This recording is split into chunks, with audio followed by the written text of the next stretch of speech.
നമസ്കാരം, A1 ന്യൂസിലേക്ക് സ്വാഗതം.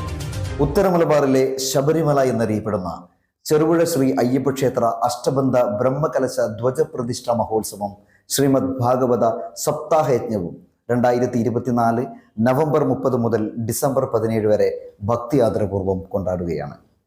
വിവിധ പൂജാതി കർമ്മങ്ങളും ഏരിയ കാഴ്ചകളും കലാപരിപാടികൾ കൊണ്ട് മഹനീയമാകുന്ന ക്ഷേത്ര സന്നിധിയിൽ നടക്കുന്ന എല്ലാവിധ പ്രോഗ്രാമുകളിലേക്കും ജാതിമത ഭേദമന്യേ എത്തിച്ചേർന്ന മഹോത്സവം നാടിൻ്റെ തന്നെ ഉത്സവമാക്കി തീർക്കണമെന്ന് ക്ഷേത്രം ഓഡിറ്റോറിയത്തിൽ വിളിച്ചു ചേർത്ത വാർത്താ സമ്മേളനത്തിൽ ക്ഷേത്രം പ്രസിഡന്റ് S.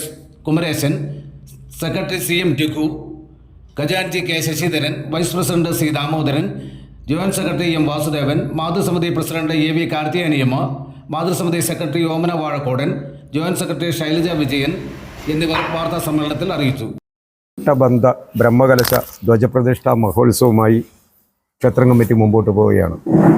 അതുപോലെ തന്നെ ശ്രീമദ് ഭാഗവത സപ്താഹയജ്ഞവും ക്ഷേത്രത്തിൽ ആദ്യമായി നടക്കുകയാണ്. ഈ മഹോത്സവത്തിൻ്റെ എല്ലാ പ്രാരംഭ പ്രവർത്തനങ്ങളും കമ്മിറ്റി നടത്തി പൂർത്തീകരിച്ച് ഏകദേശം 99% പ്രവൃത്തികളും പൂർത്തീകരിച്ചിരിക്കുകയാണ്. അപ്പോൾ കേവലം 2 ദിവസം മാത്രം കാത്തുനിന്ന് നമുക്ക് സപ്താഹവും അതോടനുബന്ധിച്ചുള്ള ധ്വജപ്രതിഷ്ഠയും ക്ഷേത്ര മഹോത്സവം ഒക്കെ അതിഗംഭീരമായി നടത്തുന്നതിനുള്ള എല്ലാ തയ്യാറെടുപ്പും ക്ഷേത്രം കമ്മിറ്റി പൂർത്തീകരിച്ചിരിക്കുന്നു. അതിൻ്റെ വിളംബരം എന്ന് പറഞ്ഞാൽ ജനങ്ങളിൽ ഈ വിവരങ്ങൾ എത്തിക്കുന്നത് നമ്മുടെ ചെറുവഴിയിലും പരിസര പ്രദേശത്തുള്ള മാധ്യമ പ്രവർത്തകരാണ്. ദൃശ്യ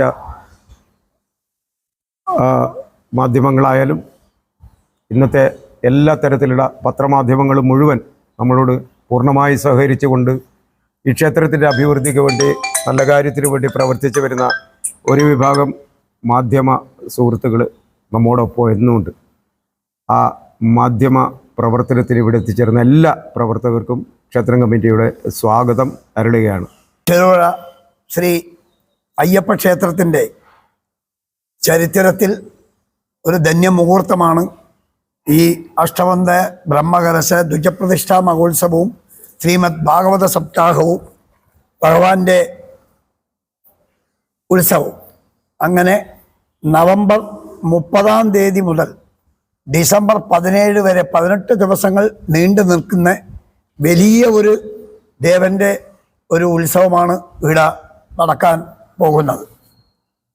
1979 ആദ്യത്തെ കലശാട്ട് കഴിഞ്ഞേ പിന്നെ 2000-കളിൽ വീണ്ടും പുനർനിർമ്മിക്കേണ്ട പരിപാടികളായി മുമ്പോട്ട് ക്ഷേത്രം പോവുകയും അങ്ങനെ 2005 പുനർനിർമ്മാണം പണി കഴിപ്പിച്ച് പുനർപ്രതിഷ്ഠ നടത്തിയ ചെറുപുഴ അയ്യപ്പ ക്ഷേത്രം 12 കൊല്ലം ഒരു വ്യാഴവട്ടം കഴിയുമ്പോൾ ഒരു അമ്പലം, ഒരു അഷ്ടബന്ധ കലശം നടത്തേണ്ടത് വളരെ അത്യാവശ്യമാണ്. പക്ഷേ നമ്മൾക്ക് സാമ്പത്തിക ബുദ്ധിമുട്ടുകൾ വന്ന കാരണവും നടത്താൻ ഉദ്ദേശിച്ച സമയങ്ങളിൽ കൊറോണയുടെ കാലഘട്ടവും കൂടി ആയതുകൊണ്ട് നമ്മൾക്കത് നീണ്ട് 12 വർഷം എന്നുള്ളത് 19 വർഷത്തിന് ശേഷമാണ് നമ്മൾ ഈ അഷ്ടബന്ധ ബ്രഹ്മകലശ ധ്വജപ്രതിഷ്ഠാ മഹോത്സവം നടത്തുന്നത്. ഞങ്ങളുടെ ക്ഷേത്രത്തിൻ്റെ ഒരു അഭിലാഷമായിരുന്നു. ഏറെ കാലമായി മാതൃസമിതി ആവശ്യപ്പെടുകയും ഞങ്ങൾക്കും വലിയൊരു ആകാംക്ഷയോടും കൂടെ ഞങ്ങൾ കാത്തിരിക്കുന്ന ഒരു വലിയൊരു മഹത്തായ പരിപാടിയാണ് സാക്ഷാൽ ഭഗവാൻ നാരായണൻ്റെ ഈ ഭാഗവത സപ്താഹം.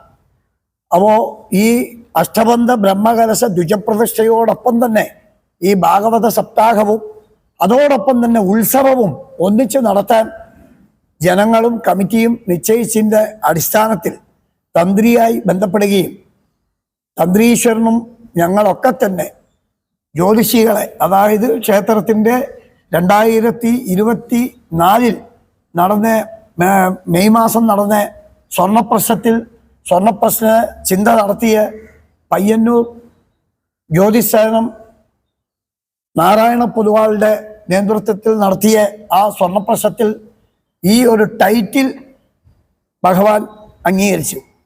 അങ്ങനെ അവരുടെ നിർദ്ദേശപ്രകാരം നമ്മൾക്ക് ഈ ഒരു ധന്യ മുഹൂർത്തത്തിൽ വരുന്ന 5-ാം തീയതി ഉച്ചയ്ക്ക് 12:42-നും 1:12-നും ഇടയ്ക്കുള്ള ശുഭമുഹൂർത്തത്തിൽ ഭഗവാന്റെ അഷ്ടബന്ധ കലശവും അതോടൊപ്പം തന്നെ ദ്വിജപ്രതിഷ്ഠയും നടക്കും. അങ്ങനെ നമ്മുടെ ക്ഷേത്രത്തിൽ ഇത് പുനർപ്രതിഷ്ഠയല്ല, ബാലാലയത്തിലേക്ക് ദേവനെ മാറ്റി വെച്ചുകൊണ്ട് വീണ്ടും ദേവനെ മാറ്റി പ്രതിഷ്ഠിക്കുന്ന ഒരു ചടങ്ങല്ല. ദേവന് 12 കൊല്ലം കഴിഞ്ഞാൽ നടത്തേണ്ട അഷ്ടബന്ധ കലശം നടത്തുകയും അതോടൊപ്പം തന്നെ ഉത്സവം വേണമെങ്കിൽ കൊടിമരം വേണം. അപ്പോൾ കൊടിമരം വേണമെങ്കിൽ 1 കൊല്ലം കൊണ്ട് കൊടിമരം തീർത്തു കൊള്ളാമെന്ന് ദേവനോട് അനുവാദം വാങ്ങിക്കൊണ്ടാണ് 2023 നമ്മൾ നമ്മുടെ പഴയ കൊടിമരം അവിടുന്ന് മാറ്റുന്നത്.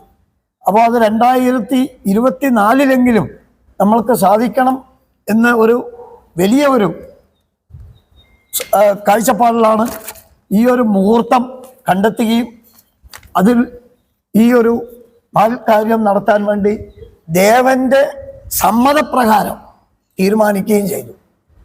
അതാണ് നമ്മളെ മുമ്പിലുള്ള ഈ വലിയ ഒരു ഉത്സവം. 5-ാം തീയതി വൈകുന്നേരം വരെ അതിൻ്റെ ചടങ്ങുകൾ നടക്കും. അത് കഴിഞ്ഞു കഴിഞ്ഞാൽ 1, 2, 3, 4, 5, 6, 7, 8 അങ്ങനെ ഞായർ വരെ നമ്മുടെ ഭാഗവത സപ്താഹയജ്ഞം നടക്കും. അത് നടത്തുന്നത് കോഴിക്കോട് കള്ളമ്പള്ളി ഇല്ല ജയൻ. അതേപോലെ തന്നെ നമ്മുടെ ക്ഷേത്രം തന്ത്രീശ്വരൻ ശ്രീ ശങ്കരൻ നമ്പൂരിപ്പാടും അദ്ദേഹത്തിൻ്റെ ഇളയച്ഛനായ പത്മനാഭൻ നമ്പൂരിപ്പാടുമാണ് ഇവിടുത്തെ കാര്യങ്ങൾക്കൊക്കെ തന്നെ മുഖ്യ കാർമ്മികത്വം വഹിച്ചുകൊണ്ട് നടത്തുന്നത്. അത് കഴിഞ്ഞു കഴിഞ്ഞാൽ വീണ്ടും 9-ാം തീയതി വൈകുന്നേരം ഉത്സവത്തിൻ്റെ ശുദ്ധി തുടങ്ങി 10 മുതൽ അങ്ങോട്ട് 10-ാം തീയതി രാവിലെ 10 മണിക്ക് നമ്മുടെ ക്ഷേത്രത്തിൻ്റെ മാതൃസമിതി നടത്തുന്ന ക്ഷേത്രം മുമ്പിലോട്ട് കൊണ്ടുപോകുന്ന നമ്മുടെ കലവറ നിറക്കൽ ഘോഷയാത്ര പുതിയ പാലത്തിൻ്റെ അടുത്തുനിന്ന് ക്ഷേത്രത്തിലേക്ക് വരും. അന്ന് വൈകുന്നേരം 9 മണിക്ക് കൃത്യം 9 മണിക്ക് നമ്മുടെ ഭഗവാന്റെ പുതിയ ധ്വജത്തിൽ കൊടിയേറി ഉത്സവത്തിൻ്റെ തുടക്കം കുറിക്കും. പിന്നെ 16-ാം തീയതി ഭഗവാന്റെ പ്രധാനപ്പെട്ട ദിവസമായ മഹോത്സവമാണ്. അന്ന് രാവിലെ ആനപ്പുറത്ത് ശ്രീഭൂതബലി, വൈകുന്നേരം ഭഗവാൻ നെറ്റിപ്പട്ടം കിട്ടിയ ഗജവീരൻ്റെ അകമ്പടിയോടും കൂടി നഗരപ്രദർശനം. കൃത്യം 6:30 തന്നെ ക്ഷേത്രത്തിൽ നിന്ന് പുറപ്പെടും. 17-ാം തീയതി ഭഗവാന്റെ ഉത്സവത്തിൻ്റെ ആറാട്ടാണ്. ആ ആറാട്ടോടും കൂടി നമ്മുടെ ക്ഷേത്രത്തിൻ്റെ എല്ലാ ഉത്സവ കാര്യങ്ങളും സമാപിക്കും. അങ്ങനെ 10 മുതൽ 17 വരെയിലെ ദിവസങ്ങളിൽ നടക്കുന്ന ഈ മഹോത്സവവും 30 മുതൽ 8 വരെ നടക്കുന്ന അഷ്ടബന്ധ ബ്രഹ്മകലശ ദ്വിജപ്രതിഷ്ഠാ മഹോത്സവവും ഭാഗവത സപ്താഹവും നല്ല രീതിയിൽ ഭഗവാൻ നടത്തിത്തരുന്നില്ല വലിയൊരു വിശ്വാസം ക്ഷേത്രം കമ്മിറ്റിക്കുണ്ട്. അതേപോലെ തന്നെ ഇതിലൊക്കെ ഒരു വലിയ വിജയം ഈ കമ്മിറ്റിക്ക് അവകാശപ്പെടാനുള്ളത് ഞങ്ങളെ നാട്ടിലെ ജനങ്ങളുടെ സഹകരണമാണ്. ഒരിക്കലും വലിയ ഒരു സാമ്പത്തിക ബാധ്യതയില്ല. ഒരുപാട് കാര്യങ്ങൾ ഇപ്പോൾ ക്ഷേത്രത്തിൽ നടന്നു. ഈ സാമ്പത്തിക കാര്യങ്ങളൊക്കെ തന്നെ കുറേ കടങ്ങളാണ്. എന്നാൽ പോലും ജനങ്ങൾ തരുന്ന ഒരു ഉണർവ്, അവർ തരുന്ന ആ സാമ്പത്തിക സഹായം, അതിലുപരി അവരുടെ മനസ്സ്, അതോടൊപ്പം അവരുടെ ശരീരം കൊണ്ട് പറ്റാവുന്ന സഹായങ്ങൾ, അങ്ങനെ ഈ ക്ഷേത്രത്തിൻ്റെ പരിധിയിൽപ്പെടുന്ന ഏകദേശം 930ഓളം കുടുംബങ്ങൾ ഒത്തൊരുമിച്ചുകൊണ്ട് നടത്തുന്ന വലിയൊരു യജ്ഞമാണ് ഈ കാണുന്ന ഈ പരിപാടികൾ. അവരുടെ ഒരു ഉത്സാഹമാണ് ഈ കമ്മിറ്റിക്ക് ഇപ്പോൾ ഈ ഒരു കാര്യം നടത്താൻ വലിയ ഒരു പിന്തുണ കിട്ടിയത്. അങ്ങനെ നമ്മുടെ നാട്ടിൻ്റെ ഉയർച്ചയ്ക്ക് വേണ്ടി ഈ നാടിൻ്റെ പ്രദേശത്തിൻ്റെ നാഥനായ ചെറുപുഴ അധിവാസൻ്റെ മഹാക്ഷേത്രം മലയോര മേഖലയിലല്ല കേരളത്തിൽ തന്നെ 2ാം ശബരിമല എന്നറിയപ്പെടുന്ന 2 ഗോപുരങ്ങളോട് കൂടിയില്ലേ അമ്പലം ശ്രീകോയിൽ ധർമ്മശാസ്താവിന് വിരലിൽ എണ്ണാവുന്ന രീതിയിൽ കേരളത്തിൽ തന്നെ ഉള്ളൂ. അതിലും വടക്കേ മലബാറിൽ ചെറുപുഴ അയ്യപ്പ ക്ഷേത്രമാണ് മുമ്പിട്ട് നിൽക്കുന്നത്. പണ്ട് കാലത്ത് ഇവിടുന്ന് പോയ ഭക്തന്മാരുടെ വലിയ ഒരു സംഘത്തിൻ്റെ കൂടെ ദേവൻ ഇവിടെ എഴുന്നള്ളുകയും അതിലുപരി ഇവിടെ ഇരുന്നുകൊണ്ട് ഈ നാടിൻ്റെ മൊത്ത ഉയർച്ചക്കും അനുഗ്രഹ ആശീർവാദങ്ങൾ നൽകുന്നത് കൊണ്ടും ഈ നാട് ധന്യമായി തീരുന്നുണ്ട്.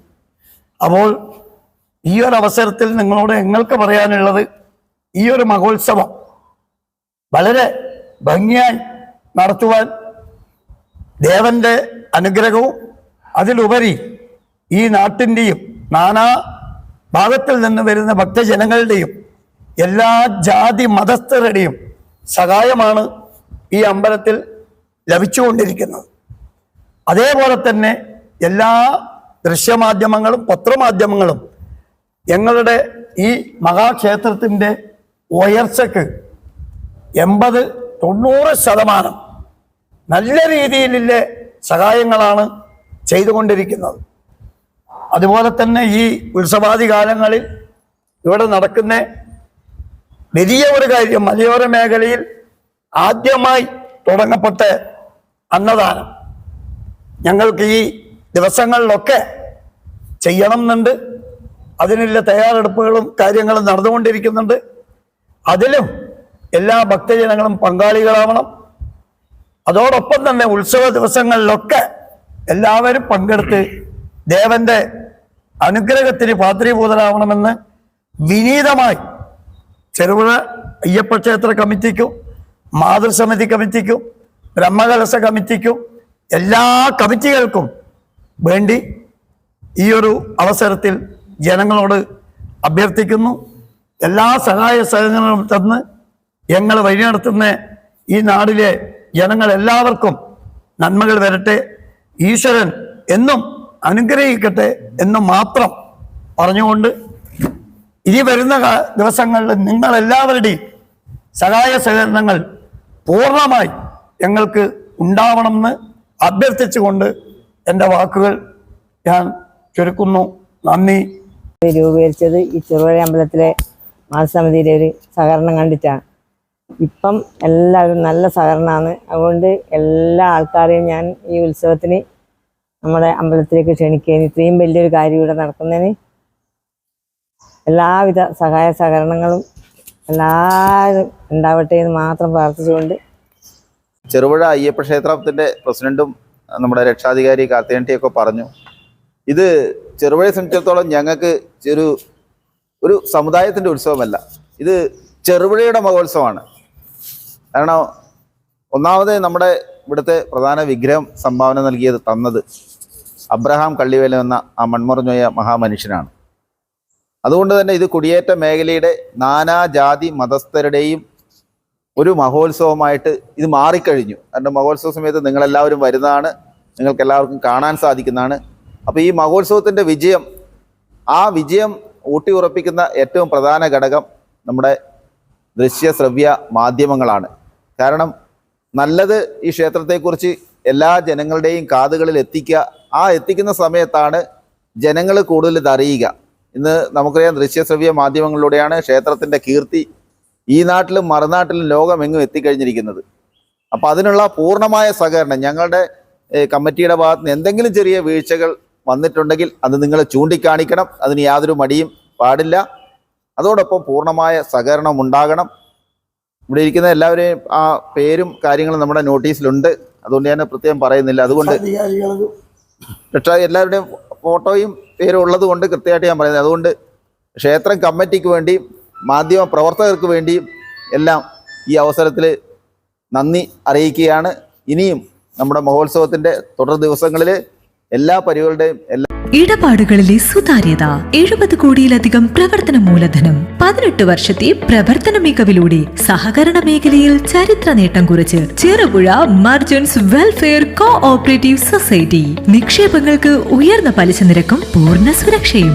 25 ലക്ഷം രൂപ വരെ വ്യക്തിഗത വായ്പകൾ, വ്യാപാരികൾക്ക് പരസ്പര ജാമ്യത്തിൽ ബിസിനസ് വായ്പകൾ, കർഷകർക്കും തൊഴിലാളികൾക്കും കുറഞ്ഞ തവണ വ്യവസ്ഥയിൽ വായ്പകൾ, കുറഞ്ഞ പലിശ നിരക്കിൽ വളരെ വേഗത്തിൽ സ്വർണ്ണ വായ്പ, സേഫ് ഡെപ്പോസിറ്റ് ലോക്കർ സൗകര്യം, ഇന്ത്യയിലെ ഏത് ബാങ്കുകളിലേക്കും പണമയക്കാവുന്ന RTGS NEFT സൗകര്യം.